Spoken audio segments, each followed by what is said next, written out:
Skip Schumacher unveiled his new coaching staff with a former Rangers fan favorite on it. Plus, it looks like Ray Davis is going to be crying even poorer than the poorest version that I'm thought.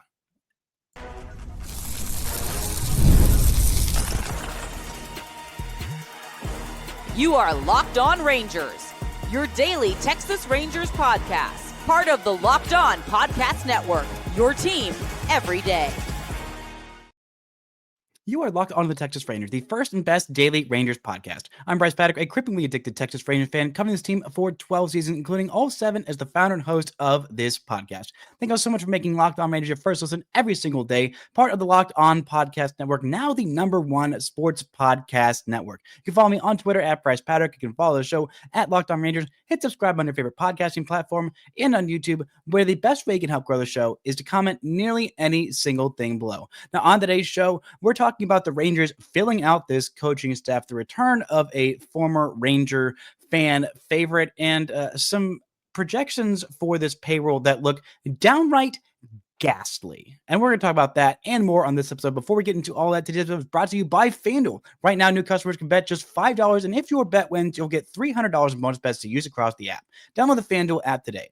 Now, let's start with the happy news before we get into what looks like a pretty grim prognostication for how this Rangers offseason is going to go. Because the Rangers unveiled their coaching staff, and I do not think that these two bits of news were released at the same time by coincidence. I think this was definitely a bait and switch kind of thing of, oh, hey, look, Travis Jankowski is the Rangers' first base coach. Also, we're going to cut a lot of money off the payroll. But let's start by taking the bait on the bread and circuses of this here off season. The Rangers did unveil their new coaching staff. Skip Schumacher is going to be the manager. We've known that for a hot minute, but the bench coach is going to be Luis Urita, who is coming over from Miami. He was Skip Schumacher's bench coach with the Marlins for his 2 seasons there.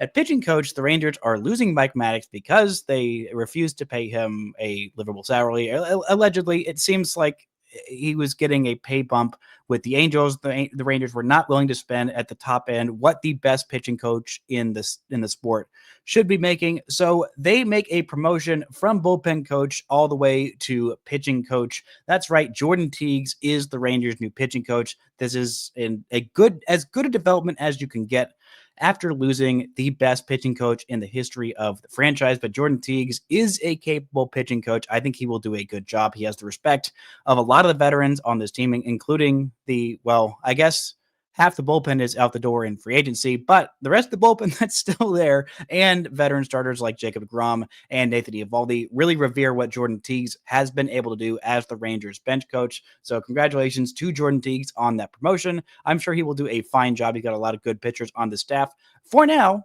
assuming that they don't trade them off because Ray Davis is crying poor and wants you to believe that he actually can't afford it. The lead hitting coach is going to be Justin Veely. They are no longer employing the podcaster Brett Boone. They decided to part ways with him. Justin Veely will be the only primary hitting coach on this staff. The regular hitting coach on the staff is going to be Alex Cintrone, who spent last season with the Houston Astros coaching their hitters who hit, not really all that great. Couple of them did okay. They did better than the Rangers did, but still not a great season last year. Hopefully a new voice, new system that can be all kinds of new, fun, good things for this Rangers hitting staff, because the hitting has not been good over the last couple of years, and they needed some kind of a change for sure. Now at first base, Travis Jankowski, this is some fantastic news. His last game as a major leaguer was on July 8th. I believe that was with the New York Mets, and he is immediately going into the ranks of coaching. This is a great hire for the Rangers, not just getting El Blondie back, the World Series hero, World Series champion, guy who had someone with a sign just for Travis Jankowski, buying Travis Jankowski jerseys. I mean, this is a guy who is beloved by the fan base, played a genuinely huge role in 2023 in the Rangers winning it all. His last season in Texas was, he had that one really beautiful moment early on in the season, hitting a pinch hit game tying home run in the 9th inning. And then after that, it was just a rough last year in Texas, bounced around the major leagues a little bit in 2025, but decided, hey, time to hang him up, time to go into coaching. Him being a first base coach is great. He is an exceptional base runner. He is a great, he will be a great outfield coach. He was a great defender out there, center field, left field, right field. He, did a great job mentoring Evan Carter. I mean, a big part of Evan Carter making the catch in, I believe that was game one or was it game two? They all kind of run together in my mind because the Rangers won so many games in Houston in that ALCS. But that brilliant, beautiful catch, I believe that was game two of Evan Carter up against that really difficult outfield wall in left field in Houston.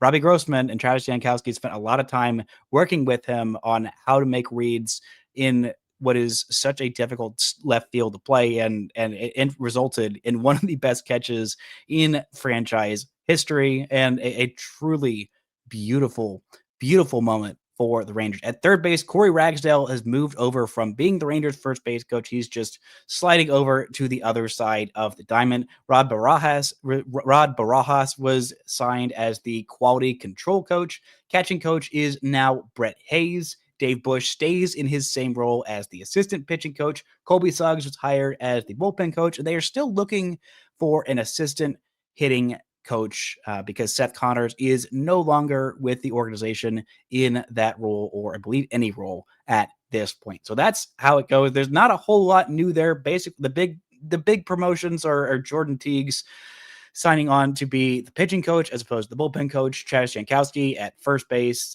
That's pretty much it. There's not a whole lot of news here outside of that.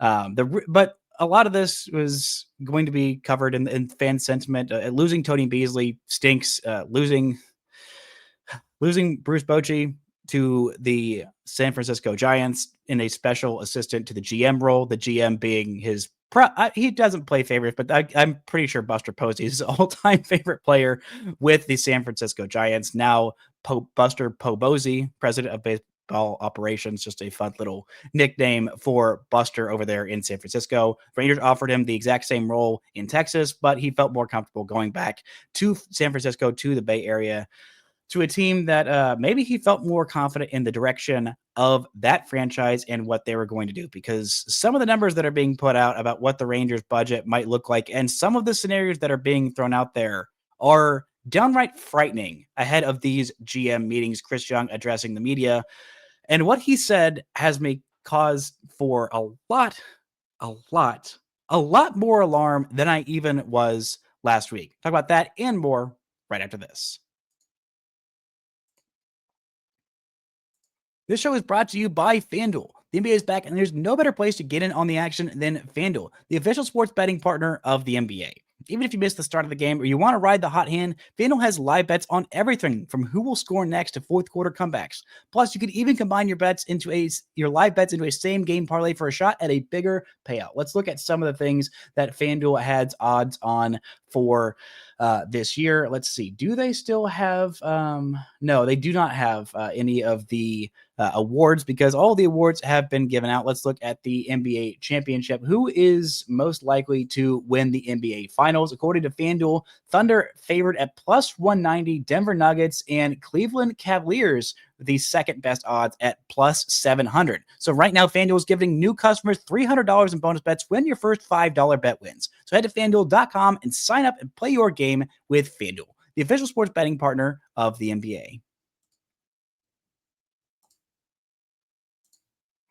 Now, the Rangers talked to the media this week ahead of the GM meetings, where usually not a whole lot happens at the GM meetings. It's more the winter meetings where things actually really start to kick off. And some of the headlines coming out from one of the Rangers' top beat writers, Evan Grant of the Dallas Morning News, are very concerning. They are very concerning at the financial state or alleged financial state of this team, because I keep having to say alleged because this is not an open book company. This is not a company that, shows off exactly how much it's making, exactly how much it's spending. That is not how this team is run. Definitely viewed as a business by Rangers primary owner Ray Davis.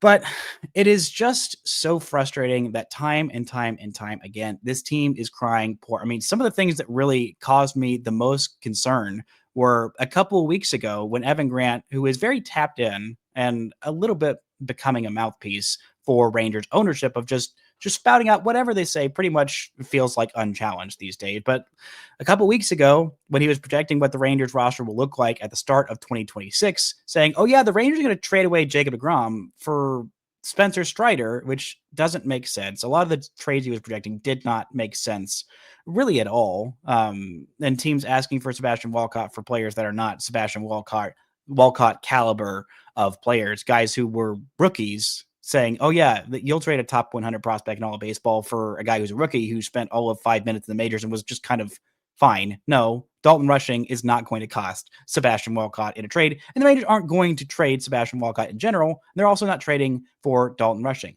They're also not trading Jacob deGrom for Spencer Strider. That is not a move that makes sense really for either team. It is just not a move that makes financial sense. And he was projecting the payroll to be about $220 million. Chris Young has not said what exactly the payroll is going to be. They never do. That is not a thing that happens. They play that very, very close to the chest and eventually get bullied into going right around that luxury tax, or at least they have for the last couple of seasons. In years past, the Rangers have gone incredibly cheapo in 2021 and 2020, and heck, in 2019. I mean, this was not a roster whose payroll was where it should be with how big this team is. We'll talk about how big the market is and just kind of give you a bigger picture of why this team should be spending maybe not Dodgers level, but at least Phillies level or somewhere in that top 10 at the very, very worst. But initially, Evan Grant was projecting this payroll to be around $220 million. He cut that by $20 million to $200 million. And if the Rangers have a budget of $200 million, you go back and look at my exercises this week of, best case scenarios, hoping for around a $240 million budget, about 5 mil short of the CBT. I don't see there's any way they're going into that luxury tax this year. They're not doing it. I wish they would. They should. They should not let that be a hamper. They went about $500,000 into it last year, which means that huge bugaboo luxury tax that's so horrible, it's going to cost them so much money, is going to cost them about $250K. So a third of a baseline level salary for the lowest possible, the major league minimum, a third of the year for that. That's how much the luxury tax cost this year, going right up into it. It is not all that much. It's not nearly as much as they're making it out to be. But projecting this roster to $200 million, right now the projected roster total is 209. That's if they tender everybody, if they sign Adolis Garcia, if they sign Jonah Heim to the arbitration contracts that they are projected to get. If they cut those guys, that leaves them $10 million. Would leave them $10 million to get to $200 million. 10 mil. That's enough to sign. Not much. Not much. That's enough to sign, 3 baseline, the cheapest possible relievers you could go get there. Maybe you can sign a Patrick Corbin and a backup catcher, the cheapest possible backup catcher. I mean, it gives you no room to work with. And that would be an incredibly shoestring budget, and leads to the talking about, can the Rangers afford to spend a third of their payroll on the top 2 pitchers on this market, on this team, Jacob deGrom and Anthony Eovaldi, which is also not really how this works. It's not how it's how the cash sets up, but it's a dishonest way to paint the picture of how much those guys are making this year. In the luxury tax, Jacob deGrom counts for $37 million. Nathan Eovaldi counts for $25 million, which is what this is really all about. Now, Nathan Eovaldi, in terms of cash, because this year he's making more money, it is more front-loaded than it is back-loaded because it's a 3-year deal. It was making a little bit less on the first year and a little bit less on the third year and kind of bulking up this year. So the actual cash he's making is $29 million this year. That's Nathan Eovaldi. The actual cash Jacob deGrom is making this year is $38 million. But all of that matters really for this exercise and for what the Rangers tax levels and actual payroll tax levels matter are what it counts for the luxury tax. Evo's averaging $25 million a year for that 3-year deal. So it counts as $25 million towards the salary cap. Jacob deGrom this year is making a little bit more than the average of his years. He'll make a little bit less the next couple of years. He's making $38 million, but the luxury tax counts as $37 million. And saying that counts as a third of your roster. It's not. It's not a third of your roster. That's 50, $62 million. This team should not be anywhere near the $180 million payroll. That's not where this team should be. That's not a competitive team. You cannot field a competitive team with how this roster is stacked up. That's where Baltimore is this year. That's where the likes of Kansas City is this year. That's a little bit less than what Seattle was running this year, but this is not some small market team. And also, you cannot just trade away these aces. You cannot have a good season. The Rangers, without what Jacob deGrom and Nathan Eovaldi did this year, this is a 100-loss team. This is not just a medium bad team. This is a 100-loss team. If the Rangers did not have those guys, you replace them with, league average pitchers. This is a horrendous team and an embarrassment to the sport and to the team that just won a World Series 2 years ago. You cannot talk about trading these guys. Also, this is the most expensive thing to go get in baseball, is a great starting pitcher. They are the most expensive. They have always been the most expensive. That's why developing homegrown starting pitching, even mediocre starting pitchers, are expensive. But you want to play at the top end of the market. You want to get a guy who's one of the best in baseball. You're going to have to pay him a lot of money. Zach Wheeler is the highest paid just starting pitcher. Shohei Ohtani is making an average of $70 million. That's a whole other thing. Shohei Ohtani does not count for this exercise. But Zach Wheeler is making $42 million a year, and he is worth every penny for those Phillies. Jacob deGrom, the second highest paid pitcher per the average of his salary at $37 million. You look at Blake Snell, you look at Shohei Ohtani, those Tyler Glasnow, Yoshinobu Yamamoto. There are 4 of the top 10 average salaries for a starting pitcher are on the Dodgers and help them win a World Series. Yamamoto is 10th.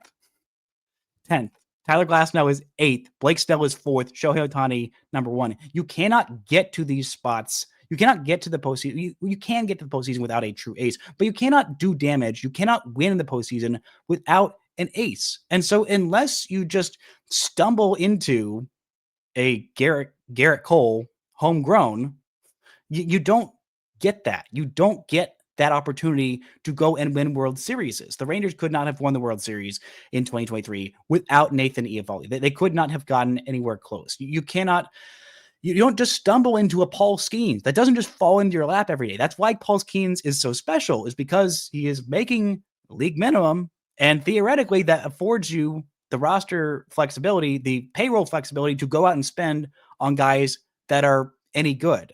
But Chris Young was talking about, not being deterred by having a hamstrung payroll, talking about, we almost made the postseason in 2010 with a $30 million budget. That was a miracle that you even got close to the postseason. Again, they did not make the postseason, the Padres, in 2010. This was not a good team. They had one good hitter, Adrian Gonzalez, and the rest of their team, I truly have no idea how that team won 90 games. Now, you look on paper, they were a game away from stumbling in that wild card spot. They were 2 games away from winning, or at least tying with the Giants for the NL West. The Giants would end up winning the World Series that year. That was also not a particularly good team that just kind of got hot.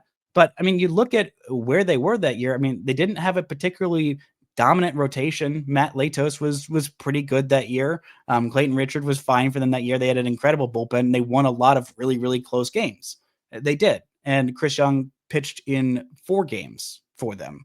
And he did have a 0.9 ERA in those 20 innings. But again, this was not a good team that is a replicable model. That's not something you can base your franchise off of. Oh yeah, the Padres did it, so we can do it. No, you don't just out of nowhere stumble into becoming the Rays or the Guardians or the Brewers that have built a sustainable winner, a farm system that churns out talent like crazy consistently overnight. You cannot just snap your fingers and boom, this team is going to pop out 5 different 3-win players in the next 2 years. You look at the farm system, there are some good players there, but there are not a whole lot of impact talents. I see one impact big leaguer, a guy who's going to have a 3, 4, 5-win season potentially. And he's not coming to the big leagues next year. Maybe he is, but Sebastian Walcott is not someone who's going to just step in right away and boom, be a superstar. I think eventually he could be. I think he's a really good prospect. I think he's doing a lot of things very, very well, but that's not a way you can build your team on. That is not something you can just snap your fingers and overnight change about this roster. That takes years and investment in the infrastructure and hiring smart people and building those systems and giving them the resources to go have a big old front office with a lot of data, a lot of smart people making a lot of money, a lot of scouts and infrastructure, and years to develop those kind of things. Even the Dodgers, it took them a long time to churn out the kind of farm system that can, every 3-4 years turn out a Corey Seager or a Will Smith or a Yasiel Puig for a few minutes, a Max Muncy, if you will. It took them a while to develop it. It's taken the Mets a while to develop, and they got a lot more financial resources poured in them than the Rangers do. But all of this crying poor, I'm going to show you why it makes absolutely no sense, and the Rangers have no excuse based on facts and data, as opposed to an old rich man saying, "Hey, I'm poor. Just trust me, bro."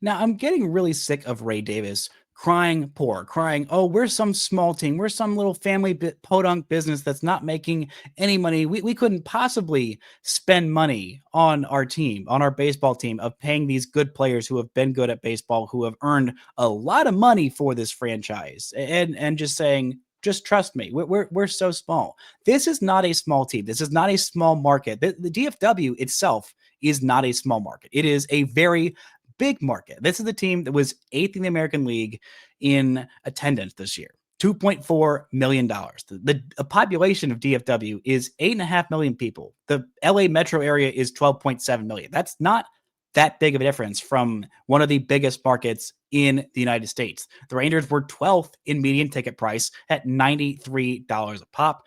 And you look at how big their market is. I think you need just a visual of it, of how many places you can air Texas Rangers games. It is a lot of markets. It is 4 states just on the TV broadcast side alone. This is just the TV map over the air. I mean, they also actually they do have a little market here in New Mexico that they just did not show the state.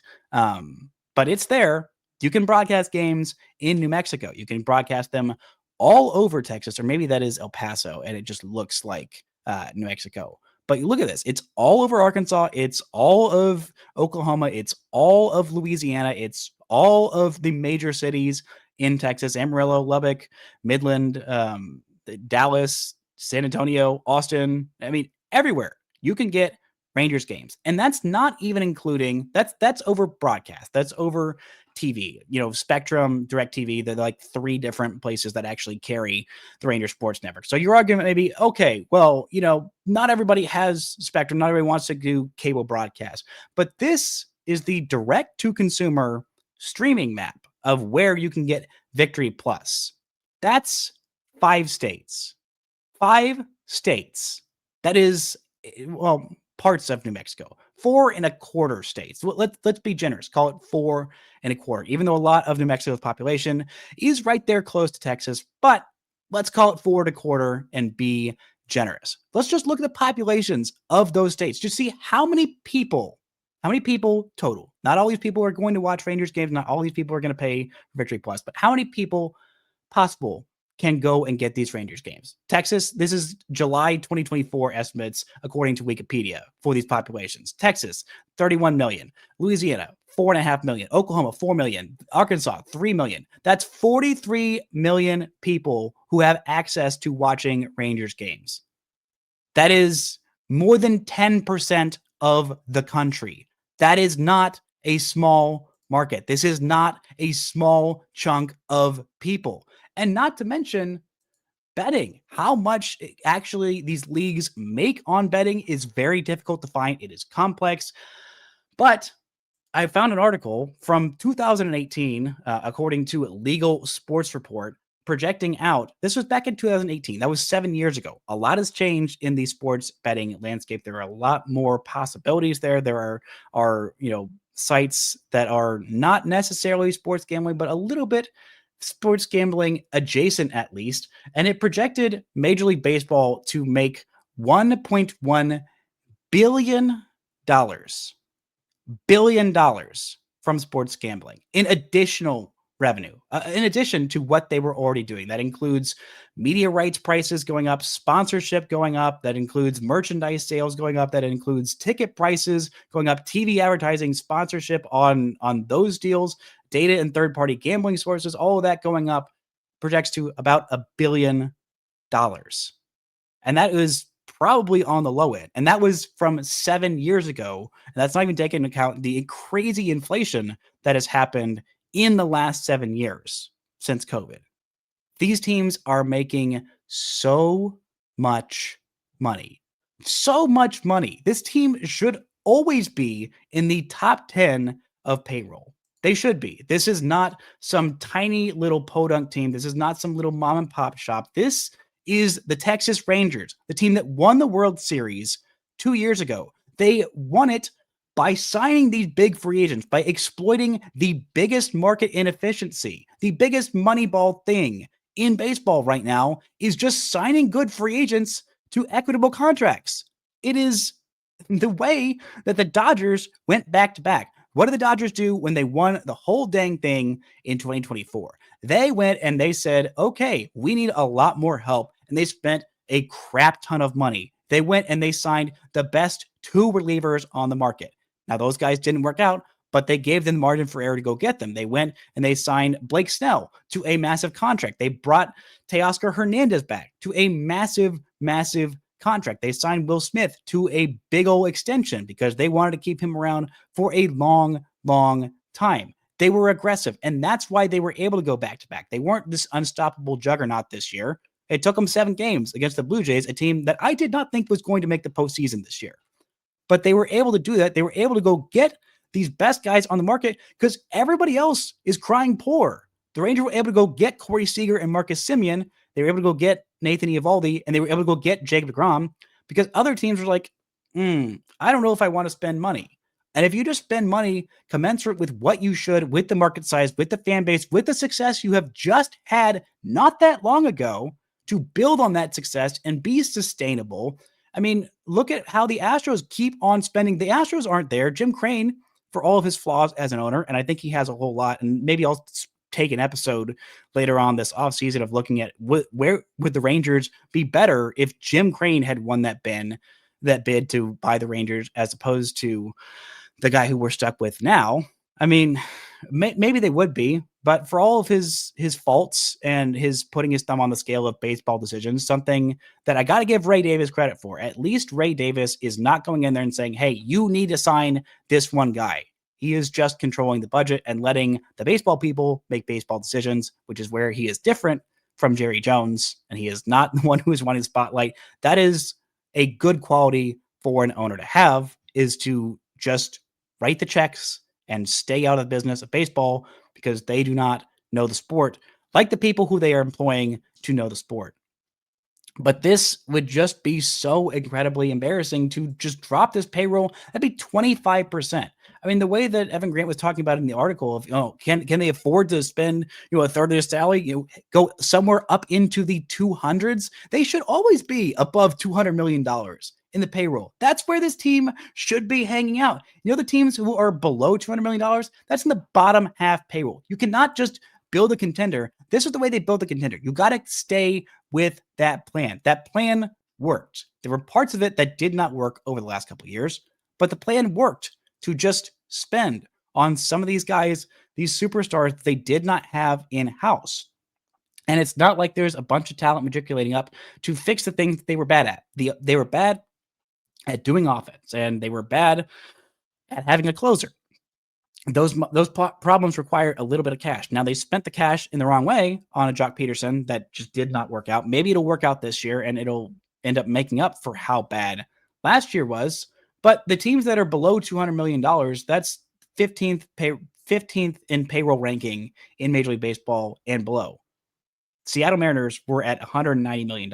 Baltimore Orioles, Kansas City, Detroit, St. Louis, which Detroit, don't even get me started on Detroit and their ownership crying poor. They are not a tiny, tiny market, and they're already talking about shopping a 2-time Cy Young winner because he's asking for what he's worth. This is not a team that should be anywhere near the likes of the payroll of the Milwaukee Brewers, of the Colorado Rockies, Cincinnati Reds, Minnesota Twins, this is not a team that should be anywhere near that. They should not be anywhere below 10th at the very worst. This is your contention window. You signed these guys to be contenders, to win. You made promises to these players to win, to try to win, to spend money.